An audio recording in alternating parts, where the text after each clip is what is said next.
Sziasztok!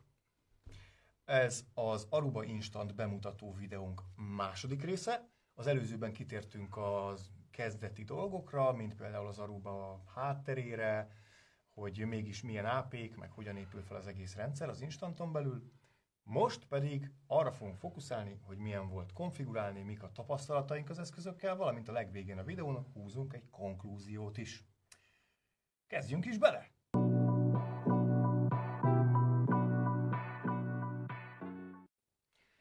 Geri, milyen volt az egész rendszerrel az kezdeti ismerkedés? Hogyan indítottad az egész konfigot? Mesélj nekünk. Hát itt házon belül építettünk fel egy teszthálózatot néhány AP-ból, és csak pár hétig teszteltük, tehát nagyon hosszú távú tapasztalatai nincsenek. A beüzemelése pofon egyszerű. Ugye a hivatalos, mondjuk azt, hogy telepítési guide-ban úgy van írva, hogy ha egyszer indítjuk az AP-kat, akkor is egy mikroszekundumnyi eltérés biztos lesz a boot idő végén. Amelyik először indul, az lesz a master AP. Ez tulajdonképpen a Zero Touch Provisioning, amiről beszélünk. Így van. És elindítottuk az első AP-t, és egy darab hálózatot konfiguráltunk rá, hogy lássuk, hogy a többi mikor élet föl, tehát mikor fog megjelenni azzal az SSID-val több AP itt a kliensünkön. Olyan 8-15 perc, míg feljön egy AP, de aztán, ha belegondolunk, hogy bebútol az AP, megkeresi a master AP-t, a master AP firmware-t frissít rajta, újraindítatja, letolja a konfigot, talán még egyszer újraindítatja, így azért nem is olyan hosszú ez az idő. Az a lényeg, türelmesnek kell lenni. Párszor lereszeteltük a rendszert, próbáltunk úgymond hibát generálni ezzel az indítási folyamattal, nem sikerült.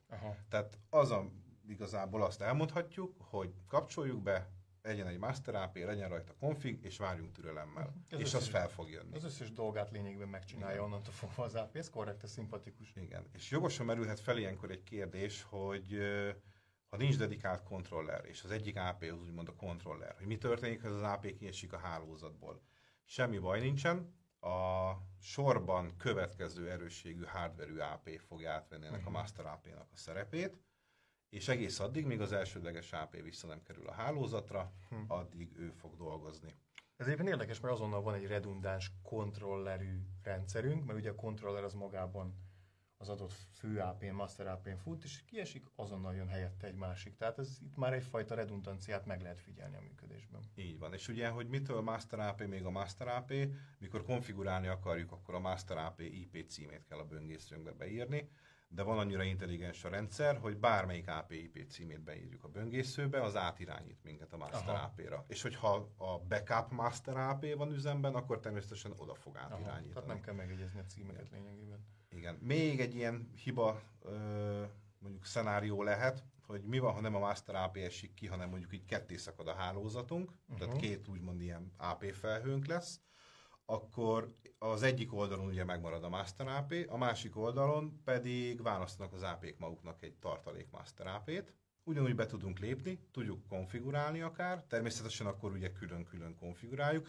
és mikor helyreáll újra a hálózati kapcsolat, akkor az eredeti master AP szépen leszól mindenkinek, hogy kvázi visszajöttem, és azt csináljátok, amit én mondok, bármit állítottak be nektek korábban. De jó, szimpatikus. Tehát mondjuk azt, hogy egy ilyen hibabiztos és bolondbiztos rendszer ez így. Jó, és akkor felállt a rendszer, megtalálták a AP-k, a master AP-t, összeállt tulajdonképpen a hálózat. Innentől jön igazándiból a config. Na ezzel mi a tapasztalat? Konfigurálni nagyon egyszerű volt, egy ilyen kvázi 4 lépcsős varázsló a hálózatok hozzáadása. Tehát most az alapfunkciókat mondom, hiszen rengeteg funkció van benne. De azt, hogy én szeretnék egy corporate hálózatot, vagy egy office hálózatot, az egy ilyen 4 lépcsős next finish és varázsló. Na a vendég már egy kicsit összetettebb, és több mindent tud. Ugye egy hálózatnak meg tudjuk mondani, hogy ez egy vendég hozzáférés típusú hálózat, akkor rengeteg féle fajta bejelentkeztetést tud felajánlani nekünk a rendszer. Saját maga tud ilyen login splash page-et megjeleníteni, amit ott a felületen egy ilyen Hát mondjuk azt ilyen varázslóval meg is tudunk szerkezgetni, saját logót teszünk rá. Tehát tulajdonképpen akkor ez egy webszerver, tehát fut rajta egy webszerver, ami majd felugrik bejelentkező oldalnak, ehhez se kell külső bármit üzemeltetni, de nincs kontrollerünk, tehát nem az van, hogy a kontroller futtatja azt a webszervert, ez az adott AP-n fut, a master AP-n fut egy webszerver. Így van. És akkor tudunk olyat, hogy csak egy egyszerű ilyen elfogadom a feltételeket című gomb, vagy tudunk olyat, hogy felhasználó névjelszót be kelljen pötyögni ezen a bejelentkező oldalon. Ezt tudjuk helyben kezelni, tudjuk rádiuszból szedni, LDAP-ból szedni, tehát rengeteg-féle módja van. Illetve természetesen tudunk egy ilyen átirányítást csinálni, hogy miután sikerült a bejelentkezés, mindenképp dobjon föl neki egy oldalt. Ahol akár mondjuk egy bővített felhasználási feltételek vannak, vagy egy viselkedési etikett az irodaházunkra, vagy valamilyen reklámanyagot megjelenítünk neki. És az a jó, a többi hasonló eszközzel ellentétben, hogy nem egy szabvány böngészőt megnyit és oda viszi az oldalt, hanem megmarad az, amit megpróbáltunk megnyitni, hanem a kis külön bejelentkező ablakba fogja nekünk ezt a tartalmat oda tenni. Kvázi ezzel is a felhasználói élményt fog hozva, hogy nem irányítja el az usernek az eredeti böngészőjét mindenfelé. Aha, érdekes. Jó, oké. Következő pont. Filter. Ugye... Layer 7-es tűzfal. Ugye hívjuk DPI-nek. Az AP-n futó. Így van, hívjuk DPI-nek, hívjuk Layer 7-es tűzfalnak. Itt is csak azt tudom mondani, hogy lehetőségek végtelen tárháza. Különböző kategóriák és csoportok szerint különböző eseményeket tudunk hozzárendelni különböző kliensekhez, mindezt különböző sávszélességértékekkel. Na de hogy néz ki ez a gyakorlatban? Először ki tudjuk választani, hogy mi alapján menjen a szűrés. Mondjuk van egy olyan, hogy application, akkor kapunk egy lenyíró listát, ahol ott van, hogy Facebook, YouTube, Facebook videó, vagy Google, akármi, tehát teljesen szét. Tehát magát a Facebookot is 5 felé szét tudjuk szedni. Utána megmondjuk, hogy ezt engedjük, vagy tiltjuk. Ha engedjük, akkor mi legyen a sávszélesség per user. Illetve van még egy ilyen opciós rész, hogy ez inkább a korlátozásos részeknél, hogy csak az AP-hoz nem férhet hozzá, vagy az egész hálózathoz, de ez már a tiltó részhez kell, de azért, hogy ugyanaz a varázslóba kell ezt összeraknunk. Akkor várjunk csak, akkor az úgy néz ki, hogyha mondjuk, akkor én be tudom azt állítani, hogy mondjuk a guestek, azok fel tudjanak menni a Facebookra, és mondjuk ott ne legyen sávszélesség korlátozás, de mondjuk a Facebook videóra legyen egy sávszél korlátozás, hogy ne legyen túl sok videó streaming, amivel mondjuk degradáljuk az egész hálózatnak a képességét. Szerintem te lestél, mikor itt próbálgattuk, mert pontosan ugyanezt állítottuk be a teszt alatt, hogy igen, a Facebook az ment max sávszélességen, viszont ugye megnyitottunk bármilyen Facebook videót, vagy Watch, vagy mi is az új neve a Facebook videóknak, ott teljesen se előnézet, se ajánlott videók, fekete kockák mindenhol, tehát semmi tartalom nem jött le. Vagy ezt vissza is tudjuk lassítani, hogy ha már videózol, akkor ne vidd el a sávszélt mindenki elől. És nem csak ez az egy szűrési csoportosítás van, ugye ez volt az application. Az application kategória, hogy egy kicsit nagyobb körben fogjuk meg. Ott azt tudjuk mondani, hogy gaming, antivírus, instant messaging. És akkor az instant messaging az magába foglalja a Messengert, a Vibert, a Skype-ot, a mindenfélét egy szabályon belül. És ugyanúgy tilthatjuk, engedhetjük, vagy sebességben korlátozhatjuk. Vagy darabonként ez mehet, az nem mehet. Így van. De itt még mindig nincs vége, mert vannak a web kategória alapján a szűrések, ahol tényleg weboldal típusonként tudjuk megmondani, hogy mit lehet és mit nem lehet. Tehát mondjuk híroldal, meg nem tudom mi. Körülbelül ilyesmi, igen.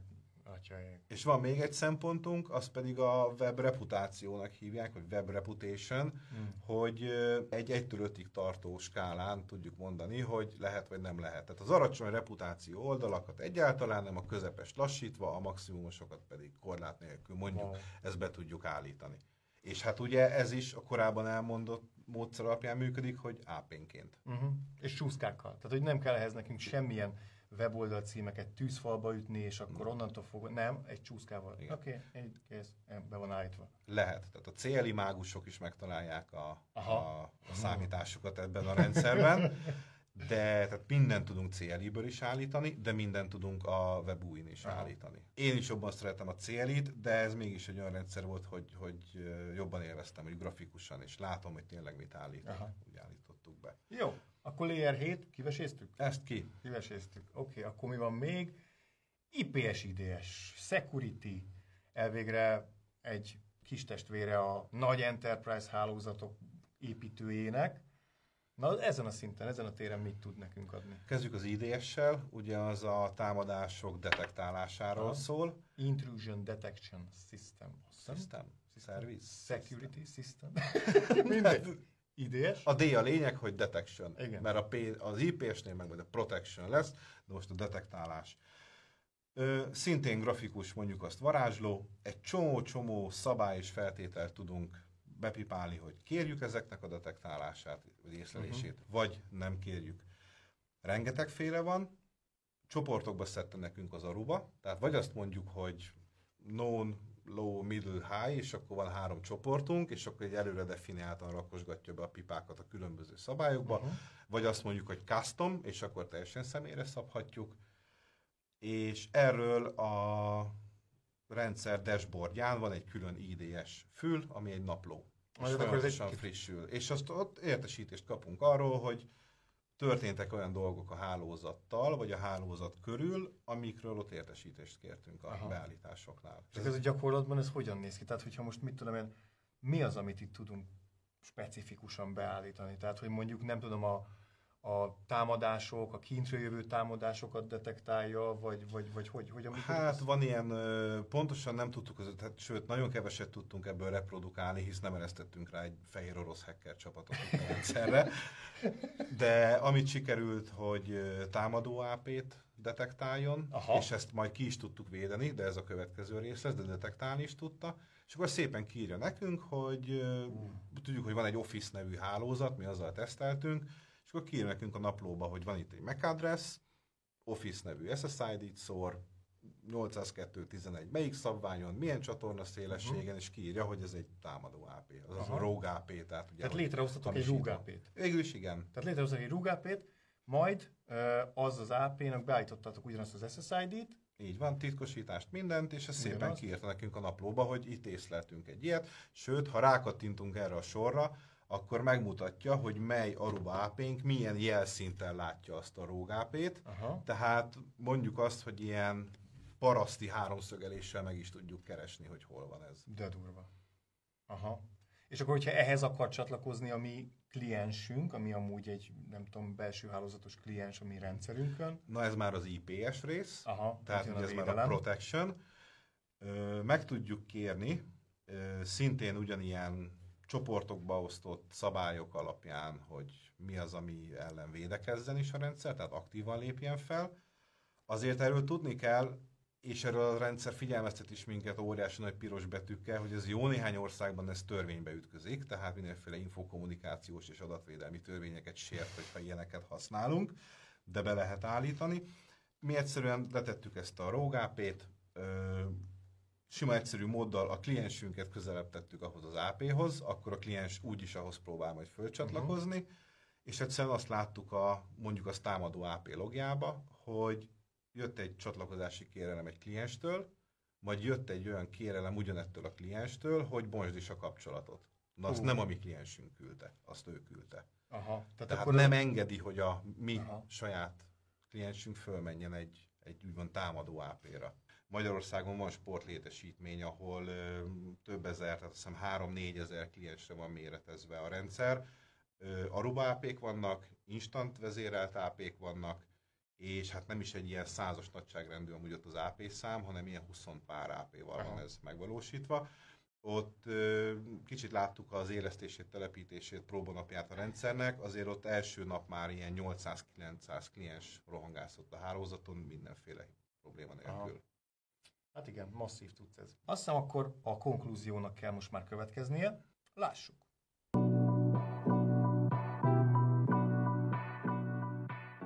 És akkor most jöjjön a te asztalod. Mennyiért tudja ezt nekünk az Instant? Az az érdekesség, hogy ez az Instant, ez úgy van kitalálva, hogy versenybe szállhasson a konkurenciával, mert hogyha most a legolcsóbb Wave 2-es AP-t nézzük, akkor hogyha projektet építünk, tehát ilyen 10-20 X AP-t vásárol az adott telepítő, akkor azért ilyen 50-60 ezer forint magasságában egy Wave 2-es Aruba AP-t megkapunk ezzel az 5 év garanciával, meg a másnapi cserével, pontosabban másnap feladott cserével, és azért az Nem egy extrém ár. Jó, persze, hogyha elmegyünk a Wave 2-es AP-knak a felsőbb szekcióiba, akkor ott azért már combosabb árakkal találkozunk. Ha AX-ról beszélünk, akkor a belépő szint jelen pillanatban az ilyen 100-120 ezer forint között van, projektfüggő természetesen, de ez alá jön be majd az 503-as, ami még majd ez alá fog bevágni árban. Tehát megfizethető ez alapvetően, nem egy csúcsározású történet. Én azt mondanám, hogy körülbelül így kell vele gondolkozni. Jó, hát akkor szerintem húzzuk meg a nagy összegző vonalat. Kinek ajánljuk az Aruba Instant rendszert?